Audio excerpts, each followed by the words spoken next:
Good morning. And as we're in the new year now, and with Christmas and so on, most of us are a little bit broke. So I just thought I would put out a message there. If you do a little bit of searching, you don't have to spend a fortune.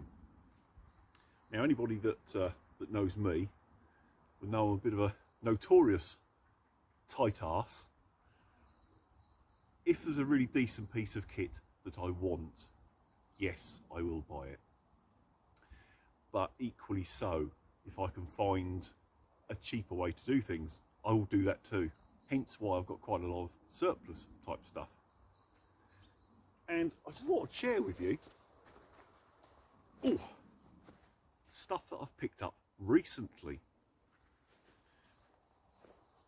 We've sort of come back to the bag because that's part of the story. But what I was actually looking for was an assault vest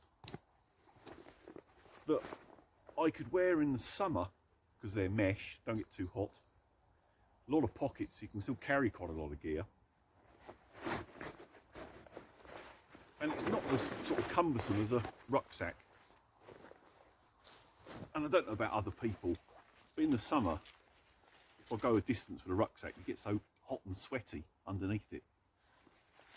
But of course this is, mesh, so it's much more breathable. But with the amount of pockets that these things have, I'm not sure how many there is. I don't know, 6, 8, something like that. You can carry quite a lot of gear. I mean, I could easily pack water, stove, snacks, a tarp, all that sort of thing in it.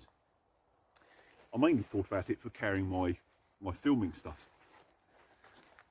I'd never seen one up close, and I didn't realise it had this huge zip section as well. Goes right through to the sort of up the middle of the back on either side. So you could pack even more stuff in there. And another sort of set of Velcro pockets along the inside there.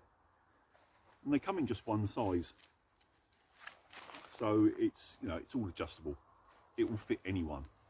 The guy I bought it off, or young man I bought it off, wasn't the biggest of fellas, and he'd obviously had it adjusted for him. And when I first put it on, well, I couldn't even get it over my shoulders. But by letting out the back straps and the length ones here, and adjusting the buckles at the front, fits fine now. Now, I'd wanted one for a while, but whenever I've seen them on eBay and so on, they've been going for about £30 and quite beat up, some of them. But I spotted this on Facebook Marketplace. He wanted £15 for it. As you can see, it's in reasonable condition. So I thought, I'll have a go at that. And he was local to me, so it was easy enough to do. So I popped round, not realising he'd actually listed other gear as well. But I hadn't seen his other adverts. So while I was there, he said, "Oh, you might be interested in this." He had this rucksack up for sale as well. So he had £15 on the combat vest. And I think he had 10 or £15 on the rucksack.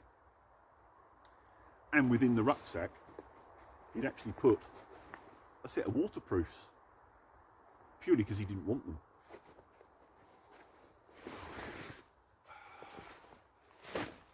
They're the old style military ones. They're not as nice as my proper Gore-Tex jobbies, but, still a free set of waterproofs. So I chatted to him for a while about the £15 vest, and I would possibly be interested in the other bits and pieces, although he wanted, 20 for these two together. I ended up giving him 20 quid for the lot.